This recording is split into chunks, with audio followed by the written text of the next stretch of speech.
Welcome to Melrose Unitarian Universalist Church. Our service today is called Queer and Trans Joy in Times of Uncertainty. Good morning. Good morning. Happy Pride, everybody. Today is a special worship service that I've been looking forward to all year long since we hired our wonderful director of lifelong religious education, Rhea Brown-Bright. They proposed that we do more for Pride, and I've been excited and looking forward to this all year. So today's a special day. Rhea will be leading the worship service, and I'll be down hanging out with the kids, which is very exciting. We're going to do the old switcheroo, so I will watch the service later on Zoom, and I'm looking forward to that.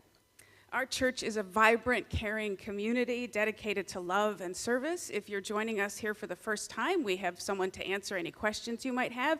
That person usually wears a yellow stole. Today it's Nancy Nichols. She's in the back of the room. Nancy, give us a wave. So if you have any questions, please ask Nancy. And thanks also to Michael O'Connor, who's serving as our usher today, and also to our coffee hosts, Chuck and Jane Foley. Thank you to them. Now, just a few quick announcements before we get started this morning. You probably know this, but there's another big No King's Day protest coming on June 14th, and our pro-democracy team is hosting 2 sign-making events to get us ready for that day. They will be on consecutive Thursdays, June 5th and June 12th. See your midweek update for more details on that. Our next Thoughtful Thursday program is coming up also on June 12th at 7 p.m. here in the sanctuary. And the big question for that event is, in these dangerous times, how can we support trans people?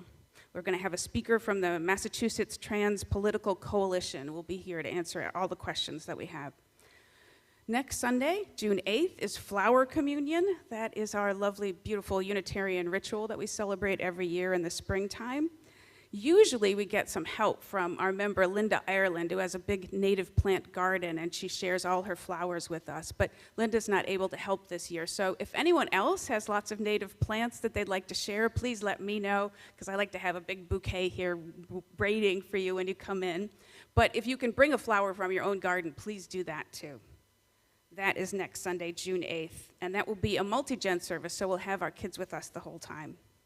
In coffee hour today, Kathy Sang will be, on behalf of our membership team, will be demonstrating our new church database. So if you haven't had a look at Breeze, please stop by and see Kathy. She'll just show you how it works. And to sign up, you need to send an email to our church administrator, Felicia.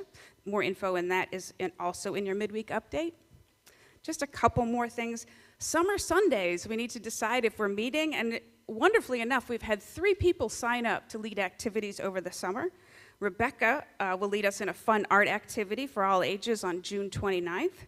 Karen is going to lead us in a quarry walk in the Fells on July 13th. And Garen will lead a moth-style storytelling event on July 20th. If anyone else has an idea, you're more than welcome to sign up too. We don't have to fill the whole calendar, but a couple more would certainly be welcome. Maybe our new ministry teams would like to lead us in events over the summer. Beth.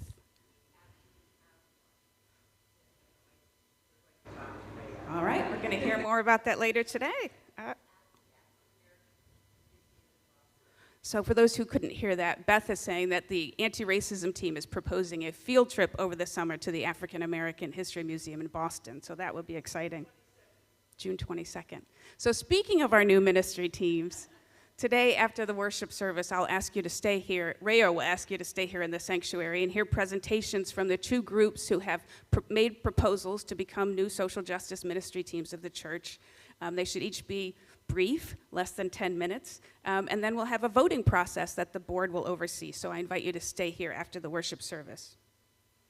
And that's it. On to today's service. It's very special, as I've said. Rhea will be leading it. And to access our order of service, I've double-checked it. The QR code is working today, so you can hold up your phone, and the camera will take you to a page on our website with the order of service. You can also get to it from our website, melroseuu.org, clicking on the worship box, the More button, that will take you to the same page.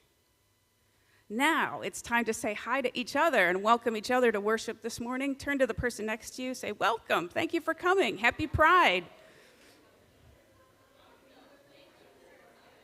Happy Pride. I see your rainbows. I've got rainbow rainbows. Nice.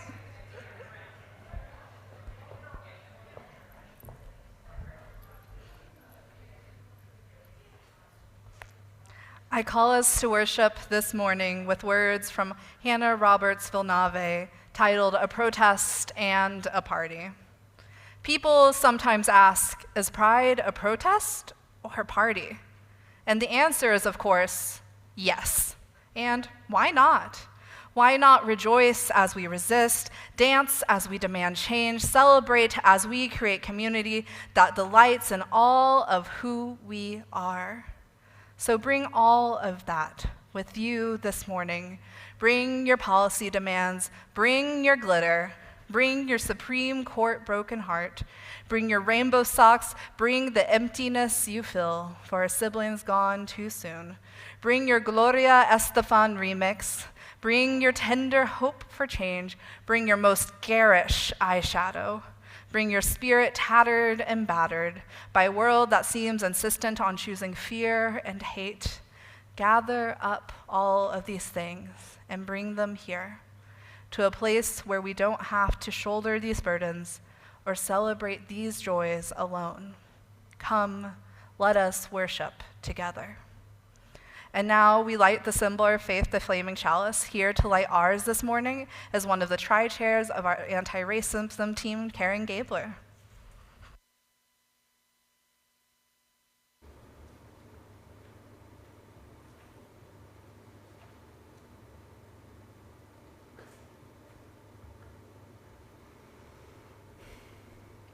I invite you now to rise in body and in spirit and join me as you feel comfortable. The words will appear on the screen. This is our MUUC vision. We envision a dynamic faith community that nourishes our liberal religious values of love, reason, conscience, and action. We foster lives of integrity, joy, and service to each other, to Melrose and neighboring communities, and to the world. Please remain standing for our opening hymn, This Joy by Shirley Caesar. It is not on our hymnal, so the words will appear exclusively on the screen.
time for all ages is coming to us from a book called Blessing It All. It is a ritual that, in a moment, folks will be invited to take part of, and so you'll have to line up and come to me and Reverend Suzanne in a second. But first, we have some great words for it.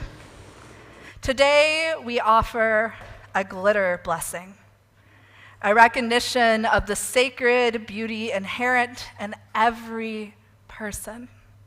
Glitter has long been a symbol for the LGBTQ+ movement of gritty, sparkly hope in face of prejudice and oppression, of joy and pride in the face of hatred and bigotry.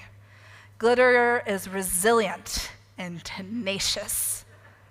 The briefest beam of sunlight causes it to shine out even in the dustiest and dreariest of spaces, and its beauty comes from its brokenness. Glitter sparkles because it is many different broken pieces coming together, changing in every moment as the light changes. This biodegradable, body-safe glitter that we share with each other today is a reminder that each of us, as beautiful in our sacred imperfection, our ever-changing selves, our glorious plurality.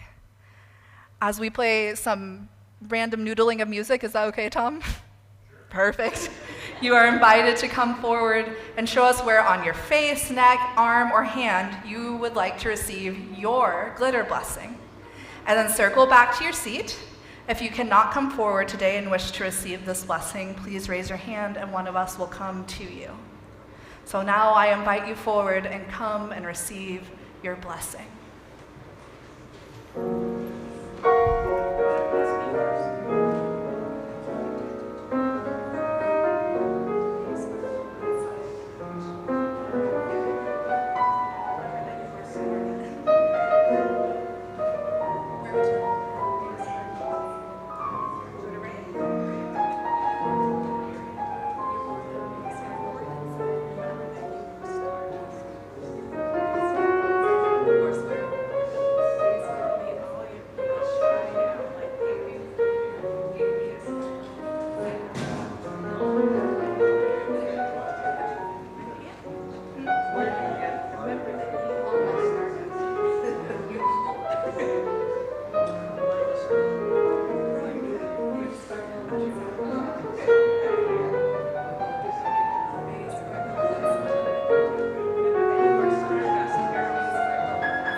Took me a second to open my iPad with my now glittery aquaphor hands.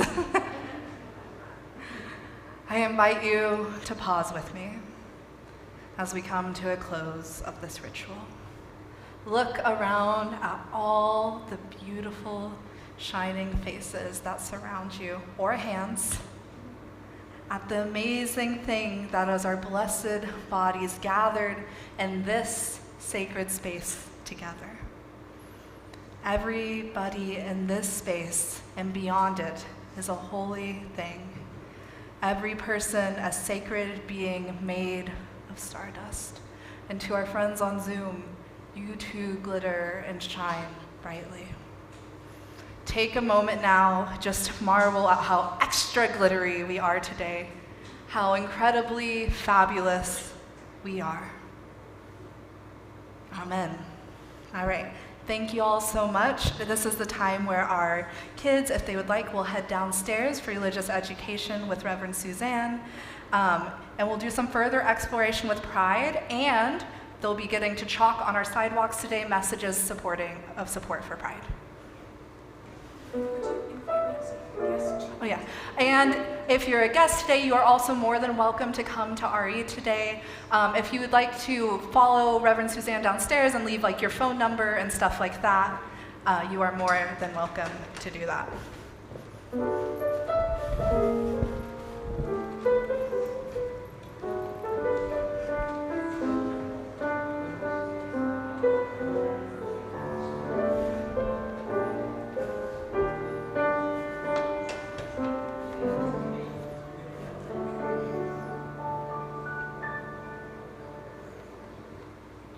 Every Sunday, we take a time for quiet meditation and prayer. Time to reconnect with our highest ideals and with one another. Let's begin this time by feeling into our bodies. Let's feel our feet resting on the floor, our bodies relaxing in our seats, and the breath in our chest. In this time of meditation and prayer, we'll first join in our centering song. Then we'll sit for a time of shared quiet. Then we will share our joys and sorrows. Then I will lead us in prayer. Our worship theme for June is rest, and our centering song for the month is Meditation on Breathing, number 109 in the Till hymnal. Please remain seated and join in the song as you like. Let it guide you gently into our time of shared meditation.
It is our tradition in worship to share with one another the milestones of our lives, our personal joys and sorrows. We speak and listen with care so that our sharing knits us together in love, in strength, in community. If you have a sorrow to share, please come forward to speak at the mic so everyone can hear and see you. Folks on Zoom can type in the chat box and I will read them aloud.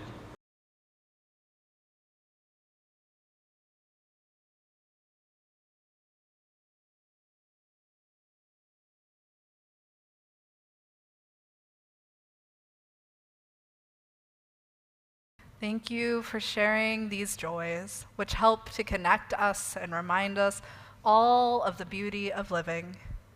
And now we light one more candle to shine out our thanks for all the many blessings in our lives. Please join me in the spirit of meditation and prayer. Spirit of life and of love, hold us on this day. Hold us in the joys and the sorrows shared, and the struggles and concerns of our beloved's health and of policies in this world, but also the joy of graduation and being together in the transitions of life that have a beauty to them. Hold us in all of that. And hold us as we move into June in the celebration of Pride. In times such as these, it is needed more than ever. A reminder that LGBTQ plus folks have and will continue to be here, to be in community. Spirit of the unknown, hold those of us who being out is joyful and refreshing. Hold those of us who cannot come out but know themselves within. Remind us that when we build together, our community is stronger, and when we all rely on one another in the complex web of our lives. Spirit of life and love, remind us we all sparkle, and that we are also the light that make one another sparkle. Amen and blessed be. Our church is self-funded, supported by your generous annual pledge. You may also give to our weekly collection, which we split every month with a worthy group via our Giving Beyond Our Walls program. Remote folks can donate using the link in the top right corner of our homepage at melroseuu.org. For the month of June, half our collection plate will go to the Massachusetts Transgender Political Coalition, which builds community power and equity for all trans, non-binary, and gender-expansive children, youth, adults, elders, and families in Massachusetts. Our offertory today our offertory selection today is called The Book of Our Names by Ezra Furman, and Ray is going to share that with us. Yeah. I will do my little spiel on this song while I'm setting up. Book of Our Names is by a trans musician named Ezra Furman and comes from her album, All of Us Flames. I'm singing it because I felt it was important to be sung by a trans person. And if you don't know, my name is Rhea Brombright. I use they, them pronouns. I am non-binary. I am singing it that way, but as Ezra would say herself, this song is about what it feels like to live together under an empire that doesn't value your lives. And further, she says, it is a song of protest, intended for use by any movement or for collective survival. Oh, I did not get that mic low enough. Thank you, Tom. Survival and freedom. So while today it is sung in this context of a Pride service, know it holds many meanings. And with that, we'll move into the song.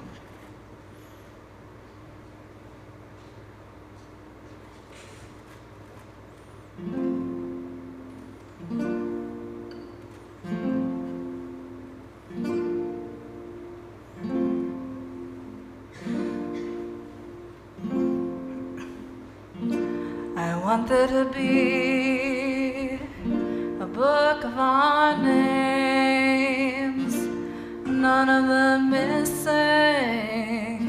none quite the same. None of us ashes, all of us flames, and I want us to read it aloud.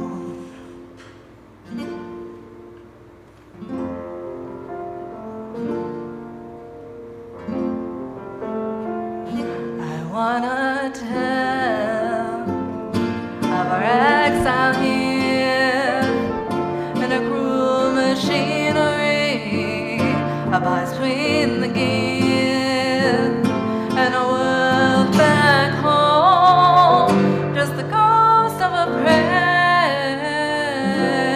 and I wanna to read it aloud.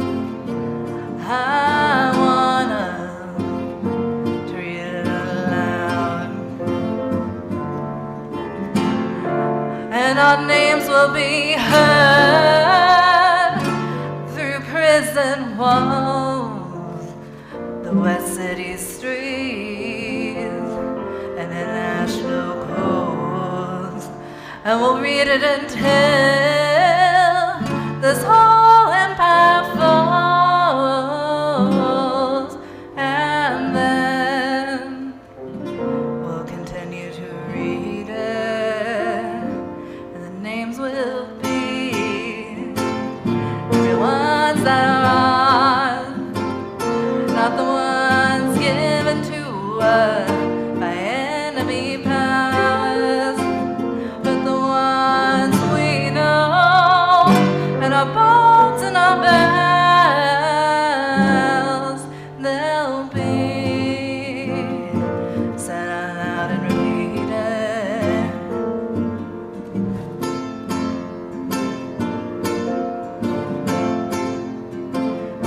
Yes, I want there to be a book of our name, none of them missing, none exactly the same, none of us ashes, all of us flames. I want us to read it aloud, and I want us to read it aloud. Yes, I want us to read it aloud.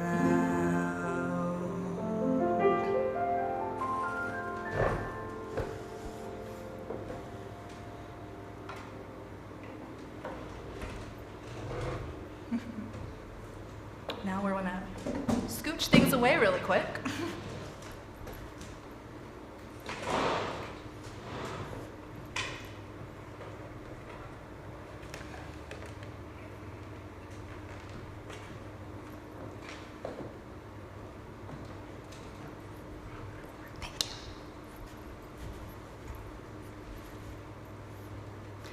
Our reading today is an excerpt from a poem, or rather some excerpts from a poem called Pride by Hayden Dansky.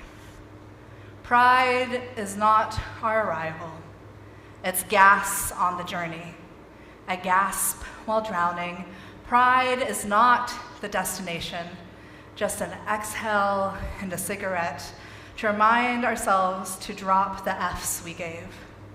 Pride is not the goal, but a utopia carved into the dystopia, an hour of sun after a month of monsoon, a stranger's couch after a long stint in the cold, the Big Bang of brick, conceived of cosmos, made of millions of stars, almost always drowned by the blackness of night, except for the days when we remember to shine. Pride is not always pleasure or satisfaction or dignity or confidence, but the whisper of a new day, the belief in the possibility of ecstasy, the charm of convincing oneself that even for today, our lives, our choices, and what we are doing, we are choosing to stay.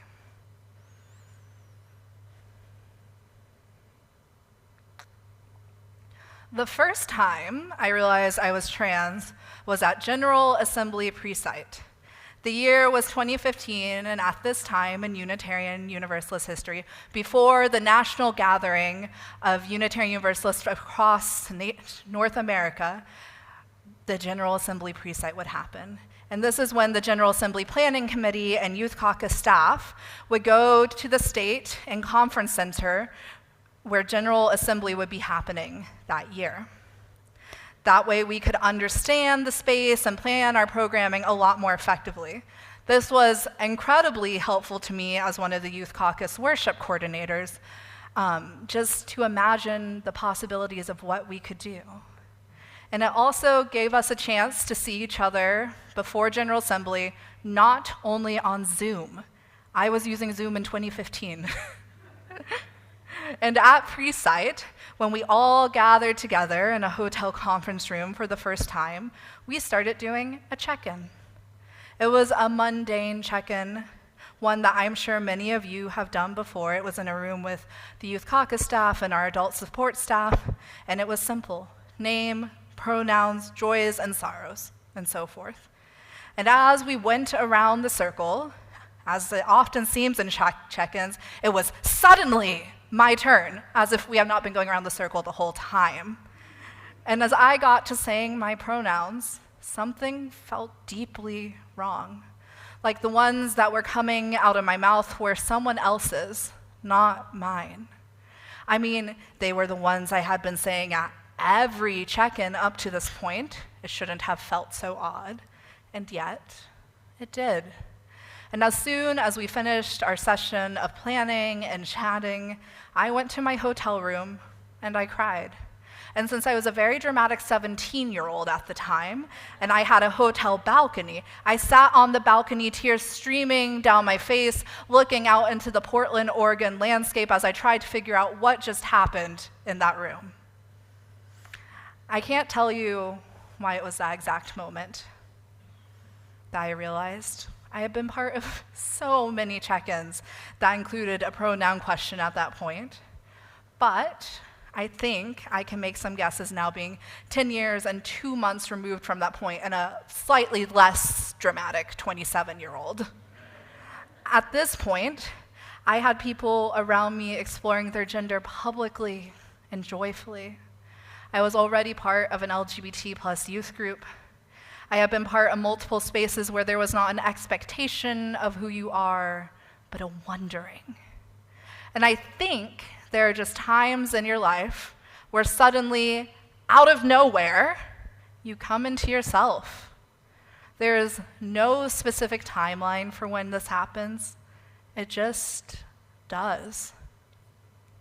As a theist, it is easy for me to interpret this as God giving me a final push into discovering how to make peace with my body in terms of gender, inviting me into full exploration of myself, or kind of like you see a vision or hear a narrative of your life in your head, and you get a lot of clarity of all your behaviors up to that point. Turns out me saying throughout my life, "I'm not like other girls," really meant I'm not a girl at all. What a funny thing that would have been to tell elementary school me, who was asking a friend on the church playground to train me how to be a tomboy because I'm not a girly girl. And that moment started in tears, because getting to know yourself and accept yourself as you are can be an intense process. And it meant coming out again, and I thought at that point, at the oh-so-big age of 17, I was done with all that. The first time I came out, I made a cake that said, "Guess who is gay?" And that was it. Everyone essentially said, "Cool," and enjoyed the cake. But there was no quirky cake that felt right to make for coming out as non-binary. There was just telling people. The first person I told was someone who is still one of my best friends, who I grew up with in church. On a Wednesday night during youth group, We are outside on the First Unitarian Church of Oklahoma City lawn, and it was a beautiful May day. And I knew they would get it because they were one of the people in my life already publicly and joyfully exploring their gender. That was the easy one. Then there was just everyone else. And the thing no one tells a young, queer, trans person is you will spend the rest of your life coming out. And the first time feels big, and it is big, and also it isn't, because there are hundreds of small coming outs after that. I like to think about coming out like giving someone an updated prescription for their glasses, and suddenly they notice all the details they hadn't before and wonder what they were missing before their new prescription, and was it safe for them to be driving? I've had this experience. And I think there's an expectation that there must be some tragedy during this. It did start out in tears after all, and I am from Oklahoma, a state known for making national news for things such as requiring teachers to out their trans students to their families, requiring Bibles in classrooms, and much, much more that prominent policymakers in my home state push forward. Either that or the other thing we're known for is our NBA team, the Oklahoma City Thunder, which is going to the finals for the first time since 2012 this year. I'm very excited. And don't get me wrong, being queer, being trans, in a state where policymakers are pushing forward narratives of fear and some folks buy into it, is hard, and it brings its own tears at times. But it is not the only thing. To suggest queer and trans folks from and in red states rarely experience or experienced joy there creates unnecessary limitations on us. It suggests that everyone there is a monolith who believes in what the lawmakers are pushing forward. Yet, some of the best activists, educators, artists, and just overall people I know live there, live in these red states. It also suggests that these issues don't exist in places like where we are in Massachusetts. And while transphobia isn't institutionalized by state lawmakers in the same way, it is still incredibly alive here. And with it being institutionalized federally on things like getting one's passport, there is no true escape from the impacts of conservative policy. This is a time where trans and queer folks have started to feel deeply uncertain of the future. What is next? What do we need to plan for? And yet, there is still joy. There is still joy when things are uncertain. There is still joy when there are tears. And there is still joy to be created together. Our opening hymn this morning said, "This joy that I have, the world didn't give it to me. The world didn't give it, and the world can't take it away." And I truly believe that with every single bone in my body, because I have known the sorrow. I have known the sudden realization and the immediate understanding that in some ways this would socially make my life much harder, but also it made it so much better. Because what is more beautiful than being held in community who affirms over and over again that they see you as yourself? Throughout my life, I have been reminded by other queer and trans folks that we are the co-creators of each other's joy. And that is something deeply needed. And that showed up in so many ways throughout my life, both in Oklahoma and now here in Massachusetts. From hosting gay proms to drag shows for all ages, to being part of both youth and young adult LGBT+ groups, to smearing glitter on each other that shines so brightly under both the sun and strobe lights at night while you are dancing. But also, it shows up in making food together, and having sleepovers even as adults, and going to lakes and singing together, and taking in a thunderstorm from a porch. The joy is in the belly laughs and supporting each other's dreams. It is in the promises and the tattoos. It is in shopping trips of getting gender-affirming clothes and in book recommendations. It is in celebrating a friend's new gained access to HRT or gender-affirming surgery. It is going to weddings and celebrating love. It is in so many places that I can't possibly list them all. And maybe that is part of the point of this. Queer and trans joy is experienced in so many ways, I can't quantify them. And this experience of having to find the joy during times of uncertainty is not unique to me, this generation, or this time period. It has been the story of queer and trans people across generations. In the 1950s, there was the Lavender Scare, which was a period of accusing folks of homosexuality, resulting in them being fired from federal positions. In the 1960s, bars where queer and trans folks were known to frequent were raided, resulting in arrest if they were found you dancing with someone they assumed to be of the same sex as you, or was dressed in a way that did not match their gender assigned at birth. And here we are, at a new point, with new fear, new things to push us into uncertainty, and yet we still see joy. And we saw joy in our queer ancestors then too. We saw some of the first protests from queer folks fired for their sexuality as a result of the Lavender Scare. And when they did this, they gathered in community, they fought for their rights, and there is joy in a protest. And sometimes, as a result of a protest, you get a hard fought for victory, which they saw in the 1990s. We saw things like the Stonewall Uprising in 1969, where folks said they had enough of being police, of having the cops come into their bar, and it was a protest, and it was a party. It was the start of Pride as we tell the history now, and it was more. There was dancing, there was joy, there was hope for the future. There will always be times where we start in tears, where it feels overwhelming and like the world is coming out from beneath us. But when you have community and recognize the deep connection to one another and the beauty there is in the world, things become a little bit better. You start to create the joy. And you start to see that it is truly joyful to get to be your full, beautiful, divine, and unique self.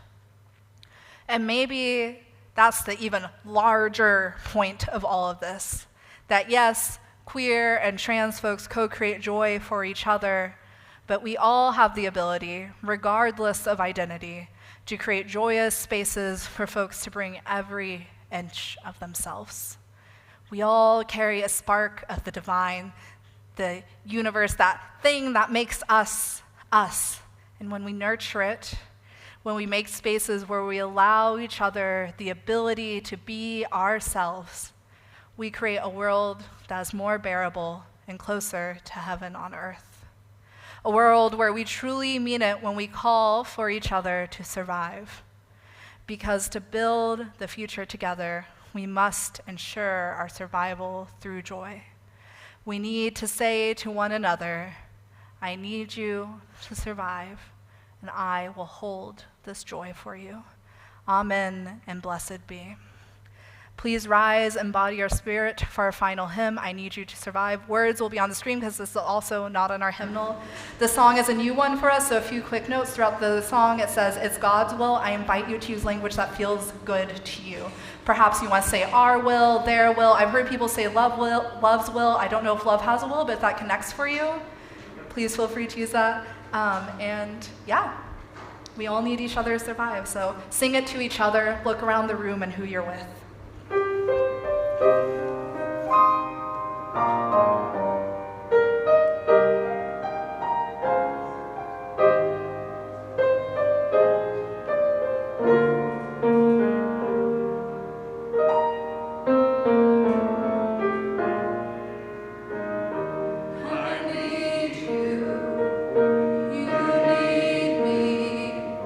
We're all a part of God.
need you to survive. Please remain standing for our chalice extinguishing words. We extinguish the flame, but not the light of truth, warmth of community, or the fire of commitment. These we carry in our hearts until we are together again. And I would like to offer you one final blessing, but you can sit for it if you would like. This blessing comes from the co-creators of the Glitter Blessing, Hannah Roberts Vinalve, Kayla Parker, and Caitlin Cotter Kohlberg. May you receive and reflect love everywhere you go, and know in your deepest heart and in every day you matter and you belong. May you hold on to hope, your inner spark, even when discouragement and despair beckon. May the beauty that is you shine out bright as the stars from which we came and to which we will return. Together, may we make this a place of welcome and healing, of connection and plurality. Together, may we practice compassion and courage, seeing and celebrating and supporting each other. Together, may we be the sparkling force of love that our world needs. Blessed by this community and by the divine, go forth and celebrate with pride. Our service has ended. Please enjoy a brief postlude from Tom. And before gathering in our parish hall, if you can, I understand if you have to go get kids from religious education or anything like that, please stay for about an extra 20 minutes to hear the proposals from our proposed ministry teams. Liz will be leading that. Thank you for worshiping with us today, and happy Sunday.